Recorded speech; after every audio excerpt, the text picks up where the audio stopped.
Calm, too loud. David, can you turn down calm on camera 2, please? Yeah. Daniele? Yes. 2:30. Come on to my camera. Thank you. From the four corners of Beverly Hills, I'm Max Schwartz. This is Let's Talk Politics, and it starts right now. Today, as my in-studio guest, the special guest I was telling you about last week, your representative to the U.S. House of Representatives in Washington, D.C., Congressman Henry Waxman of the 30th California District. Thank you for joining me today, Congressman Waxman. It's my pleasure to finally have you in studio. Thank you. Delighted to be with you. I'm glad. And we've been trying to get Congressman Waxman on for a very long time. We're happy we were finally able to find a date that works for the both of us. You're a very busy man, and rightfully so. You've got a lot of things you're doing in Washington. Thank you. You're welcome. And I'm going to skip all the national politics right now. We're going to get right into things. So without further ado, let's talk politics. We're going to move around some of the questions, so the subway segment of the show will be towards the middle as it normally is. So one issue that's been on the minds of many Americans is the U.S. economy. Yeah. And the economic problems we are facing in the United States can be broken up into several ways. First, in no particular order, is the debt crisis, which was resolved at, relatively speaking, the last minute. And second is the lack of compromise. The Democrats have been willing to compromise and make cuts to entitlement spending, but Republicans refuse to raise taxes. What can you do to ensure taxes are not raised for the middle class? And how are you going to keep entitlement spending safe? Well, the thing we need to do with the economy is get people working. That's the first number one order. Because when people are working, more revenues will come in, the economy will be better off, and a growing economy helps lower the budget deficit. And I felt that the stimulus bill that President Obama put through was a very good move, but it wasn't big enough. And when he came back and wanted his jobs bill, the Republicans just wouldn't go for it. They were able to block it. Then they came back and said, the problem is the debt. Well, the debt is a problem, but it's not the number one problem. It's a little down the road. We could make changes now to send a signal we're going to lower the debt that the country owes, but they wanted to start making the cuts right now. And they used a couple of must-pass bills and held them hostage. And the one that was most outrageous to me was the debt ceiling. Yeah. We have a debt ceiling, which means that after we reach that ceiling, we can't pay any more of our debts. And last August, the Republicans were threatening to have us default for the first time in our history on the money we owe. That would have been a terrible thing to do for the whole world economy, and it would have ruined the reputation of the United States. There was a compromise at the last minute, but it was a very poor compromise. It cut a lot of the appropriated dollars. It put in place a deep cut in defense that will happen in next January, and it kicked everything down the road. They didn't want to raise any taxes. They just wanted cuts. And what we need is a balanced approach. Yes. We need to raise revenues, and there are a lot of revenues we can raise because a lot of loopholes ought to be closed. For example, the oil companies. Why are we subsidizing oil companies when they're making record profits? That's and then true. the other area we need is to hold down the costs in the entitlements by holding down the cost of health care, not shifting the cost onto the seniors or to poor people, which is what the Republicans propose. Yes, I'm going to talk about health care later on in the show, and that does in fact reduce the deficit according to the Congressional Budget Office, and we'll talk about that in a moment. But you talk about this large bipartisan split, and there is a big idea, and we discussed in government class, as mentioned previously in Let's Talk Politics, that the way you balance the budget is by an equal approach of increase of revenues and cutting spending. Right. And there was an email sent out, I believe it was yesterday or sometime early this morning, that said Mitt Romney, and this is all I'm going to talk about when it comes to the Republican candidates, Mitt Romney wants to cut Planned Parenthood, which would be used to subsidize the tax decreases of the millionaires and billionaires of this country. And we'll get into taxes in a moment. But well, cutting Planned Parenthood is not a lot of money. That's more a statement of their ideology, and they're against family planning, we know they're against abortion, and the government doesn't pay for abortion, but if you're against abortion, you should be for family planning. Yeah. Those prevent unintended pregnancies, which is the major reason that people decide to get abortions. And the Republicans, and it's hard to know what Mitt Romney really believes, or he's just saying this for the right-wing constituents in the party, but the right wing in the Republican Party, which is now the mainstream, does not believe in contraception. They don't want it available as part of health care. They don't want the government to pay for it, and they don't want abortions either. It just seems to me they're just consistently the party of no. I understand, and it's been argued before that if Obama says one thing, they will say the other. And frankly, this contraception issue is now done because President Obama changed the health care legislation to say that it didn't need to be provided by the actual religious institutions, but instead by the insurance companies. Right. So it's essentially a dead issue. Well, you still have people going after it. That seems to have been resolved in terms of what we're going to do for health insurance when the health insurance law comes into effect. But Planned Parenthood, our family planning, and Planned Parenthood provides services under the family planning law. That's an appropriated program. Okay. I don't know how many millions of dollars, but it's not a huge amount of money. And when they want to cut that out, they don't want government to even help for low-income people to be able to get access who don't have insurance. Yeah. And many women go to family planning clinics and Planned Parenthood, particularly not just for contraceptive services, but for health screening. It's an important part of health care for women in this country. That's true, and it's now it's basically like an institution in this country that's been around for a very long time. And I want to go back to what you discussed about the bipartisan split. How do you believe this bipartisan split will affect Congress in 2012, and especially for those legislators from California in which they are battling on an open primary? Yeah. Well, I've been in Congress for over 3 decades. And to me, compromise is so important. One, if you listen to the people who are opposing your proposals, you might recognize they have good ideas, and you can change the proposals. It's important that for the good of the country, people have to reach an accommodation because there are national concerns at stake. And this last year, or these last couple of years, have been the most polarized that I've ever seen in all the time I've been in Congress, and I find it really disturbing. Now, we have the Democrats and the Republicans, and even when you have Democratic and Republican economists talking about things to do that would help the country, you have the Republicans saying no to it. Yeah. And President Obama proposing it. So it's a very unpleasant situation and very unproductive, which is the main reason I think Congress has an approval rating of 9%. Yes. Which is quite amazing. In terms of the elections this year, I think a lot of people are going to just vote against incumbents because they're disgusted with the Congress. Yeah. But I think more people are going to say, well, wait a second, who's in charge of the Congress? The Republicans are in charge of the House, and they are really in charge of the Senate because in the Senate they require 60 votes to do anything, and the Democrats are very thin majority, but not enough to do what they want to do. So I would hope that people who are angry at the Congress will vote against the Republicans and help Democrats get in there. And then maybe once they see that this kind of approach to stop everything is rejected, then we can go back and look for compromises in the future. And you talk about polarization and compromise, and this is the most polarized Congress we've had in a very long time. And compromise is the key to get Congress to work. Compromise is the key for anything. Yeah. If you're married, it's a compromise for a good marriage. And a compromise is good for the family. And its compromise is good when people talk through ideas and try to reconcile the differences that they have to work out what's the best that they can do. May not be ideal, but it's the best you can do. You can always come back and talk about changing things later. Yes. And I wanted to talk about you when speaking about compromise between the Democratic and Republican Party.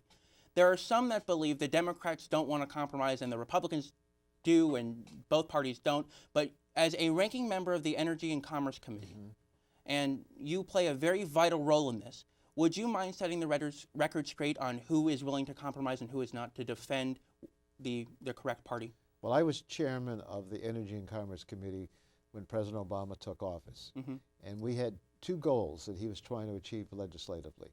One was a major energy bill to deal with our energy problems in this country and to lower the greenhouse gases that are causing the climate change problem. And the second big issue was health care reform.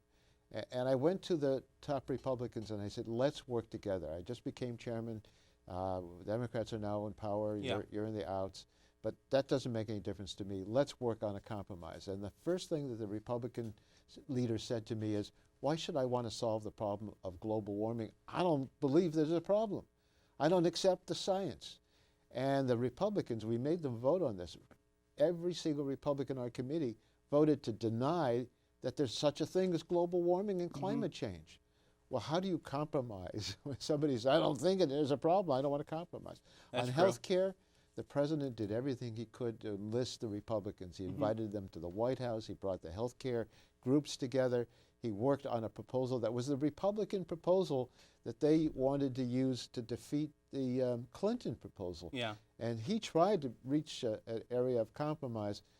From the very beginning, from the first day he became president, whether it was to stimulate the economy or health care or try to deal with banking abuses, he had proposals and the Republicans were against it. They didn't want to cooperate. They didn't want to compromise. And during the State of the Union, when President Obama was discussing how GM was saved from the bailout, John Boehner was shaking his head and making movements with his mouth to try to either deny it or he was upset with it. I don't know. He should be pleased, as we all should be. I had doubts that we're going to be able to save the auto industry, but I thought we had to try to save it. This is an important industry in this country, and it provides lots of jobs. And if we lose an industry like the auto industry and all the other related businesses, that just makes no sense for the leading industrial country of the world not to be making cars and doing other things that will allow us to compete. That's true, and GM is now back on top. Yeah. So, and I wanted to speak with you. You talked about green energy, and this is a question I was going to bring up. And climate change has gotten political, especially more recently. I'm not going to get into the rationale behind it becoming political, but the fact is that we do have a greenhouse gas issue in this country. What are you doing in Congress to minimize greenhouse gases and to promote green energy in your district and the state of California? Right now, people are complaining, and understandably so, about the high price of gasoline. And the Republicans' answer is, well, we should drill more and get more oil and develop it here in the United States, or bring in oil from Canada. And if we have more oil, people would think more supply would bring down the price. But that isn't the reality. That's the true. reality is that there's a world price. And so no matter how much oil we produce in the United States, the price is going to be the world price. And the world price is very high because of the huge demand by India and China. And as their economies grow, and as our economy gets out of the recession and grows as well, we're going to have more demand. We can't drill ourselves out of our dependence because we consume 25% of the oil in the world, and we can at best produce 2 or 3% with all the drilling. What we need is to start saying, okay, we have to use oil, we have to use coal, but for our energy needs and to control our costs, we need to look for alternatives. And you do that in a number of ways. You try to become more efficient in the use of gasoline, for example, and we're using a lot less in this country because of the higher standards for efficiency in automobiles, which President Obama put through in his first year.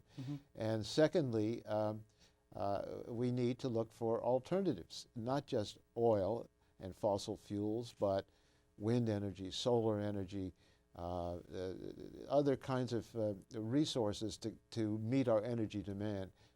We ought to have electric cars. We ought to put a lot of emphasis in this direction. What the president proposed is to eliminate the tax breaks for the oil companies and take that money and use it either for deficit reduction or maybe even more importantly for development and research of new alternatives to fossil fuels. And how are you promoting this in Congress and for the district? Well, the biggest bill that I put through in 2009 was the energy bill that would have given a great deal of incentive to the private market, private industries, to put money into trying to reduce the greenhouse gases. If we're going to have coal, they're a large emitter of carbon emissions. If we could figure out a way to invest in a way that would sequester the carbon, coal would be a wonderful resource because it's cheap. It's very plentiful all around the world, but it's very polluting. So we want to put more money into research there if it's possible, and money for alternatives. And for the district, having lower emissions from automobiles has always been a major source of how we reduce smog in the LA basin. And are you promoting this as your role as a ranking member on the Energy Yes, Committee? I authored the bill. It got through the House.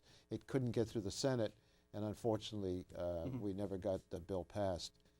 I hope we can still get part of it passed. In fact, one of the arguments I'm now making is that if we could put a price on carbon, either a tax on carbon or what's called a cap on the emissions and a trading policy where people can control the lower costs to achieve less carbon pollution, this would give a good market signal for industries to move in that direction. Okay. And that was what we had proposed. But if we could do that, we can take some of that money that's raised and help lower the deficit. Yeah. Right now, you have Republicans saying, let's go after the entitlements, Medicare, Social Security, Medicaid. Democrats are saying, let's go after higher taxes. Well, this would be a third source of revenue, which would mean we wouldn't have to go in the other two directions as severely in order to actually reduce our deficit. That's very true. So this is still a work in progress? It's a work in progress, absolutely. Do you have a timetable as to when you hope to have it through? Well, it depends on the next election. Okay. If Obama's not president, I don't know that we're going to have the kind of leadership from the Republican president. And if we have a Republican Congress, it's hard to get them to want to do something when they deny the science. You know, science is based on evidence. Yeah. You might not want to follow the same recipes for controlling it, but you got to follow the science and follow the evidence in order to understand the problem and find out what works and what doesn't. That's true. And a lot of these Republicans, or the right wing, and these oil companies are calling for more oil drilling, which we don't need, because I believe first quarter of this year we were a net oil exporter for the first time in 35 years, I believe. Well, we're still importing oil, but we're exporting gasoline. Okay. But I'm not against drilling for oil, although I am against it off the shoreline and in certain natural preserves, which even some of the Republicans want to open up for drilling. But it's got to be balanced, and you can't just keep drilling. That expression, drill, baby, drill, makes no sense for the future. Okay. It's a slogan, and slogans don't give you answers to problems. That is true, and we're going to continue our discussion about oil, this time the oil underneath Beverly Hills High School, and this is the subway segment of the show that everyone has been waiting for. And I believe you're well aware of this project. Yeah. The MTA is currently discussing and will make a decision soon on whether they're going to run the Subway Purple Line extension underneath Beverly Hills High School so it can get to the middle of Century City. And they tried to do an extension before. However, I believe it was that you blocked federal funding because it was unsafe at the time, and then you reauthorized federal funding once drilling became safe. The Beverly Hills Unified School District and the City of Beverly Hills are against having the MTA run a subway underneath Beverly Hills High School because there are active oil wells, there are oil derricks, and there's residential property. And this is also a high school, an old high school, and the disaster center for the City of Beverly Hills. Do you support the subway running under Beverly Hills High School to get to the middle of Century City, or would you favor the northern alignment under Santa Monica and Wilshire? This is not a decision that I'll be making. It's a decision that the MTA will be making. They have to get the best science and the evidence. They have to understand the full problem.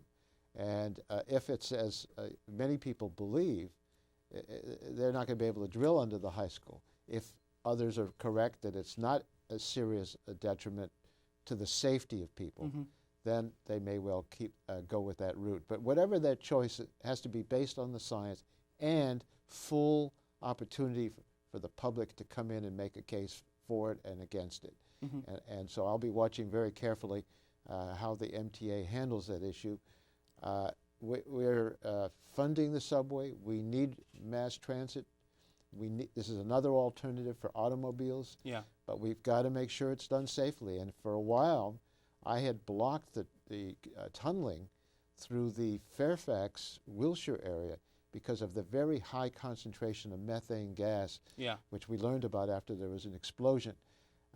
And I blocked it for 10 years or more. And then I said the only way I would support allowing that to be considered for the route is if there was an independent scientific advisory committee that could tell us whether it's safe or not.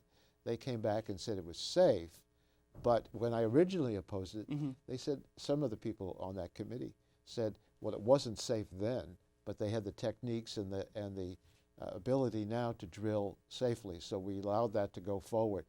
I don't want them drilling anywhere in LA if it's going to endanger people's lives. It's got to be safe, and that should be our #1 priority. And some argue that they're not going to run the subway directly under the live oil wells. However, it's extremely close and anything can happen. And we won't know exactly what happens until it's in the ground. And also running a subway underneath Beverly Hills High School would prevent the district from building on the high school property.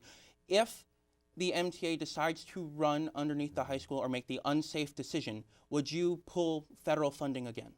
Well, I don't expect them to make a decision that's going to be unsafe. Okay. And so I want them to get all the evidence. I don't want us to have to find out it was unsafe after it's been done.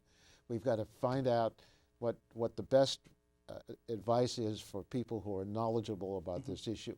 And if they don't fully follow that trail to get the best information, then I will certainly be objecting along with everybody else. But if they do that, and they give people a full opportunity to come in and make their arguments, then we'll see where they end up. Okay, that's very good to know. And some believe that some are worried that the MTA is going to choose ridership over safety or the school district in this case. So that's very good to know. Safety first. Okay, so you are committing for the people of this district to prevent the MTA from making an unsafe decision? No, I'm going to insist that they look at the safety, and they have to be paramount on their minds. And they have if they're going to want to follow this path, they better make a very strong case to the community that it is going to be safe. Otherwise, they're going to have to rethink their decision. Okay, that's very good to know. Thank you for your insight on that. Many people have been wondering that. Sure. And moving on now to our next topic, which is taxes, as we discussed earlier with taxes versus spending. There are many tax loopholes at this time, and whether that be offshore accounts or whether companies basing themselves in a foreign country or whatever the case may be, what are you going to do to make sure these loopholes are closed and to fix the current tax system, especially so Warren Buffett's secretary pays a higher tax rate than him? Yes. In the 1980s, when Reagan was president, we had a bipartisan agreement that we would lower everybody's taxes and we would close up the loopholes. I think we ought to go back to that. Since then, loopholes were put back in the tax code, more and more loopholes. So it's advantageous for some businesses, even though they do business here and they're located here, to say that their profits are elsewhere and they don't pay taxes to the United States.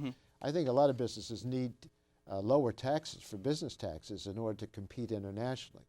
But we got to make sure the taxes are fair for business and for individuals. And a fair tax system, to me, is one where if you make more money, you pay more taxes. We can't put the burden on the lower income people. They need every cent that they make to live on. But there are a lot of people who make over $1 million a year, and they ought to be paying more taxes. We're all in society together. They're going to suffer, as we all will, if we don't educate our kids, if we don't create safe transit systems, if we don't protect the country's defense, if we don't do the things that any government must do, take care of our elderly, take care of our poor, and to do this, we've got to have the revenues to do it. And we've got to get the revenues from the everybody's share, not just the burden being put on the middle class and lower income. Okay, so you believe in a tax system in which the more fortunate Americans pay more than those that are less fortunate? Yes, absolutely.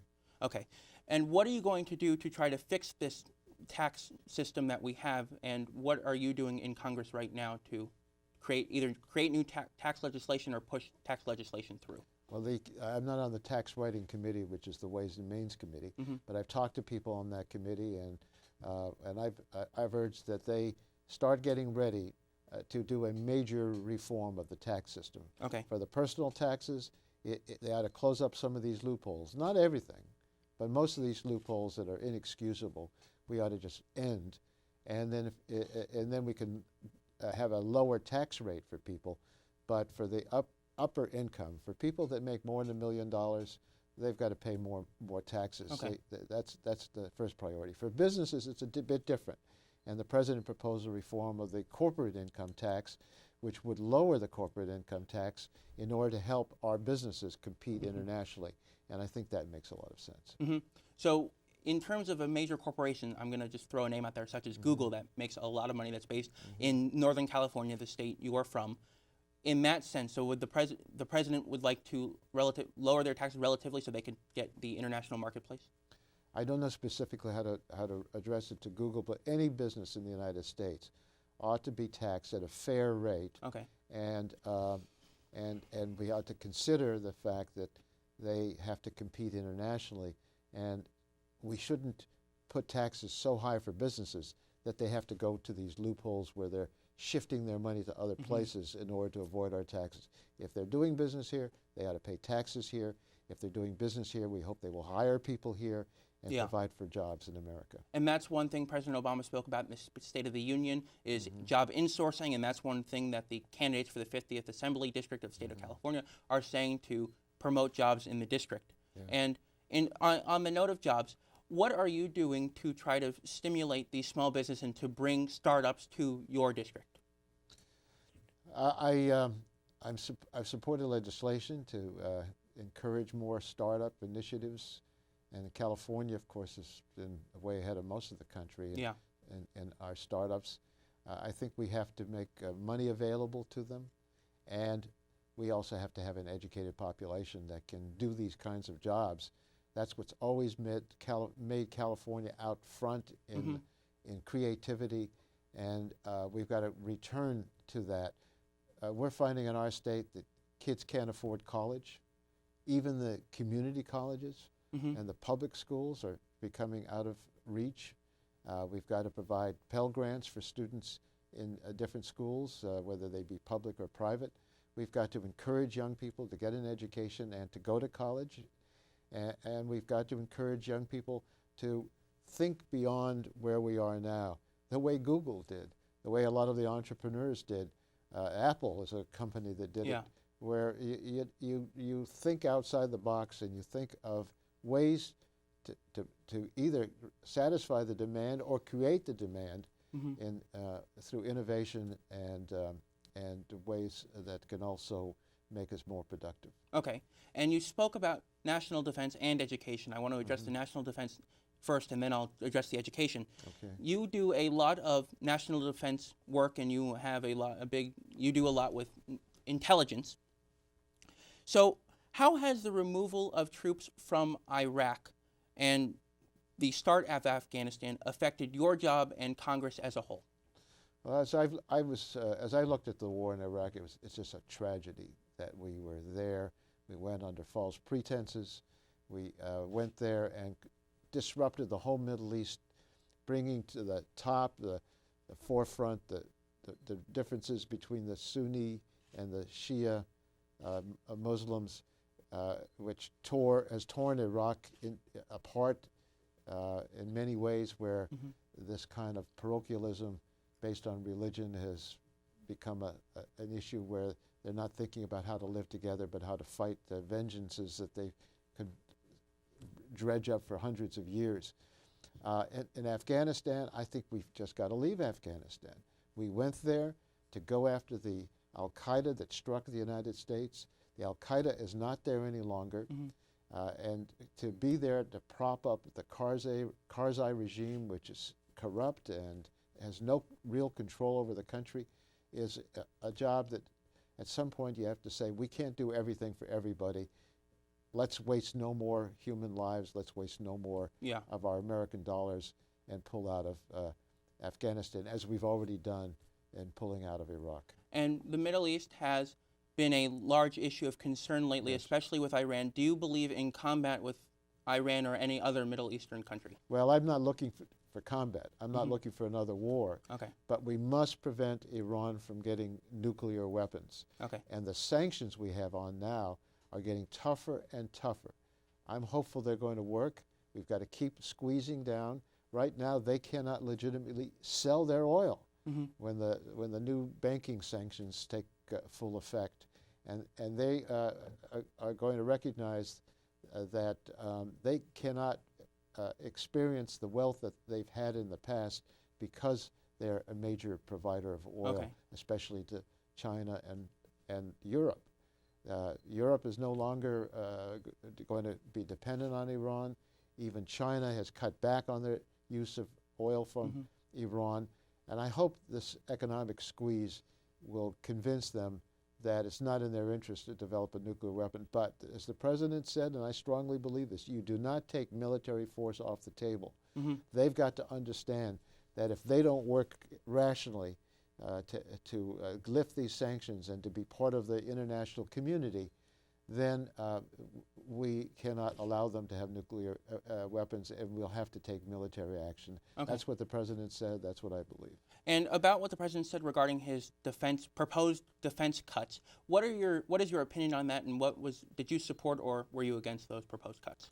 Well, in the August agreement on raising the debt ceiling, the agreement was to call for automatic cuts in the military. And I've always thought we can save a lot of money on the military spending, but the cuts they're proposing, I think, go too far. But the way to have avoided that was they created this super committee to come up with a compromise deficit reduction bill.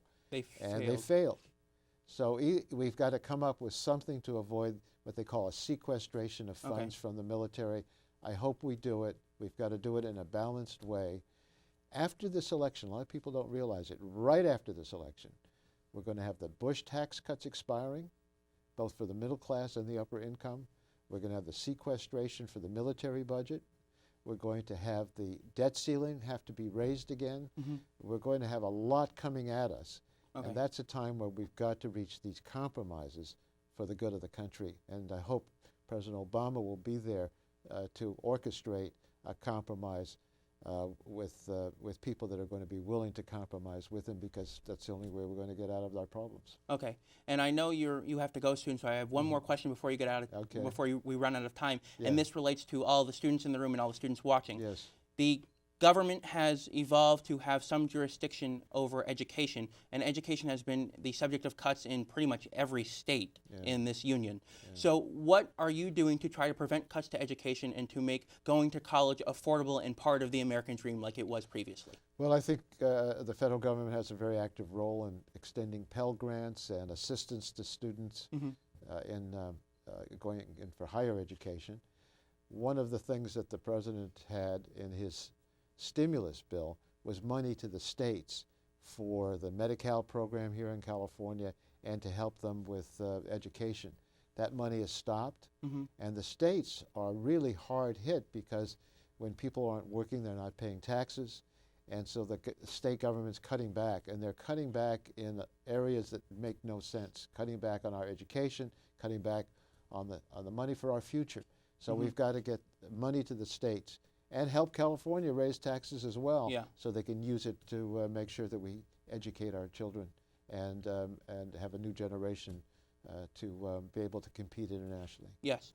And what do you have to say about the cuts to the UCs and your alma mater, UCLA? Yeah, I find it very sad to see the public schools and the public universities being cut so severely.